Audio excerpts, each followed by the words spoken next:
Let's hear this thing rip, Chris.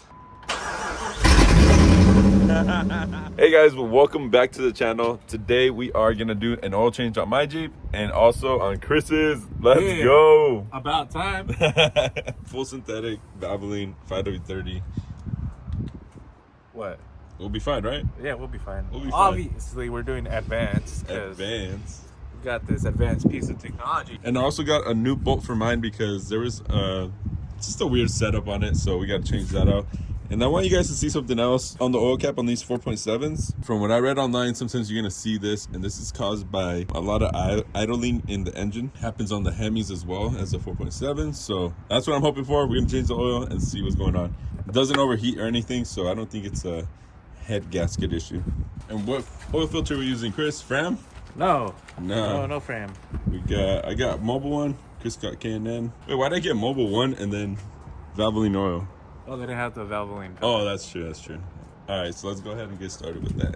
And the new bolt that we got, this is from AutoZone M14 1.50. That's the thread pitch, and that's what it looks like. Here are the oil filters side by side. The Cannon's a little bit smaller. Chris was pointing out, if you look on the inside, let me see if I can zoom in. If you look on the inside, this is a Mobile One. It's like a metal can on the inside. So you can see on the K&N, it's like a plastic. Since this Jeep is stock height, we actually have to use some ramps so we can fit under there. Everything was pretty dry. We do have some valve covers that need the gasket replaced, so we'll do that. And this is the new bolt right here. All right, ready for this oil? I'm not.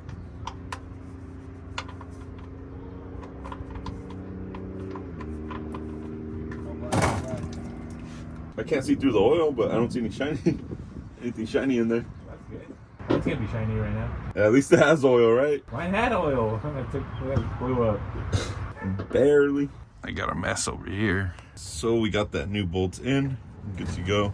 Now we gotta take out the oil filter. Now on the front here, I do have the skid plate, but look, there's a hole. So you can reach in there and loosen up the oil filter. And watch all the oil drip onto all these parts here. But don't worry, it's already dirty. So we got the new oil filter in. The drain bolt is tight, so now we can put the new oil in. Let's see how good of a pour you have. Are you scared or what? I got nervous. You're scared? I got nervous. I've never seen you hesitate this much. I've hesitated now. I'm on the spot. You got it. Oh, look at that. Oh. On that brim. Damn. So it should be about 6, so we still got to put another quart, but let's go do Chris's Jeep now. You got the white stuff in there? Oh, you did too. Look at that. Update the people, dude. They don't know. It's been running. It's been running. I did a full rebuild on the motor. Okay. Technically. What was wrong with it though? I spun cylinder 8 bearing, the rod bearing. The rod bearing. But then you got the heads done too. I got the heads done. I got all brand new gaskets. The crank was balanced, right? Everything was balanced. All the pistons, rods. You had to change one piston out? Yeah, changed one piston out. And I painted my valve covers. Yeah, that's right. Let's go. Honda red. And we're straight pipes. yeah, we're straight pipes currently. And then I broke my radiator. Oh, the radiator has the hole. My rad. It'll be fine. Put And put some JB Weld on it for a little bit. we have a fan upgrade video coming soon. Not this fan, a different one. Not this fan. This is the Dakota fan, but Yeah. Make sure to not do this on a windy day because the oil will splatter everywhere. Oh, right in the hole too. yeah. Oh, wait, push this forward a little. What's up with all this dirtiness, Chris? It's clean. What's up with this pipe, Chris? Hey, don't question it. Can't get the... No. No? I just hand tightened it. What you got there? I got us. Can't get the oil filter off? Can't get the oil filter off the tool. Am I good right there? Yeah. Ah! No, not good. No, not good. There we go. Round 2. Let's see how good you are. The HO and the 4.7, we've noticed, they have a lot of differences. One runs and one barely runs. Oh, 2 for 2? 2 for 2? You got a 2 for... Whose man is this? Jeez. 2 for 2. Let's go. So I was going through this thing that was in the glove compartment when I bought the Jeep. I haven't really gone through it. Check this out. Goodyear warranty. This is from 03, guys. This is crazy, and it's like perfect condition. Pretty cool to see. But look at this. Where is it? So we got lemon laws rights. That's pretty cool that it came with that as well. This is what I found crazy. 24-hour towing from Chrysler themselves. And it says in here, up to 7 years or 70,000 miles, you'll get 24-hour towing. Warranty information. And then look at this one, the maintenance logbook. That's cool because my 4.0 didn't come with this. And obviously no one kept up with it, but this one they did. 3,000 miles from 03. But it only has one thing checked off. So since we had it on the ramps, we obviously weren't getting the right reading for the oil. Round 3. Look, you see? Oh yeah, mine does route differently. And yours doesn't have the tank. It has a little tank. Is that why my AC works? Hey, chill out. Careful, SpongeBob. Ah, you dropped some. A little bit. You're 2 for 3 then, huh? 2 for 3. You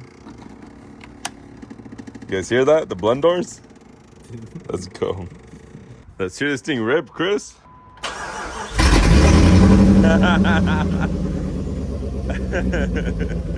I don't think you guys can hear this.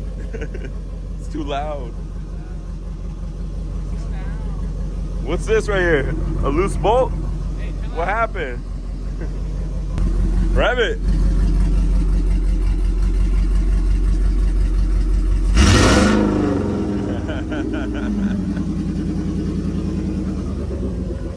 Got the new tail lights. Let's go.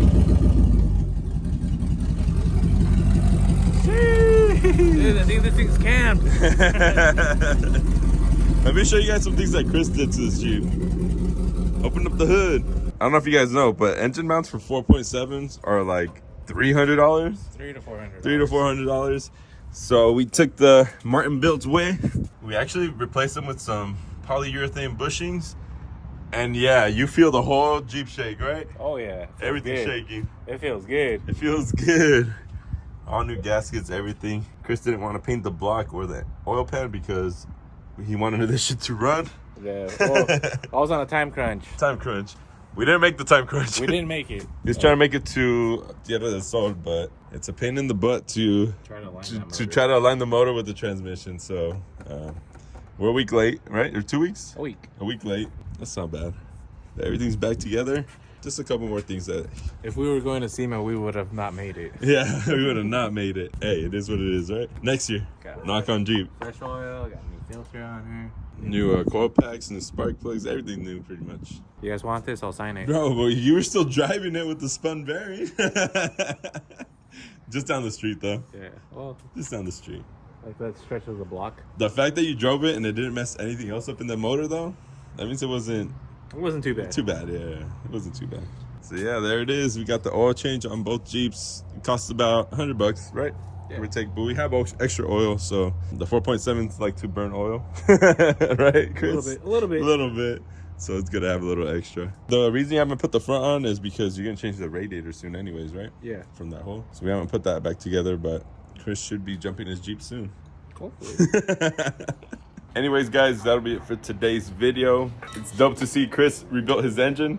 We didn't get much on footage just because our time schedules didn't match up. So yeah, it is what it is. I was in a hurry. This Jeep's done. It's ready to go off-roading soon. It's still got to break in a little bit, but pretty much it, right, Chris? Pretty much it. Anyways, see you guys on the next one. Peace.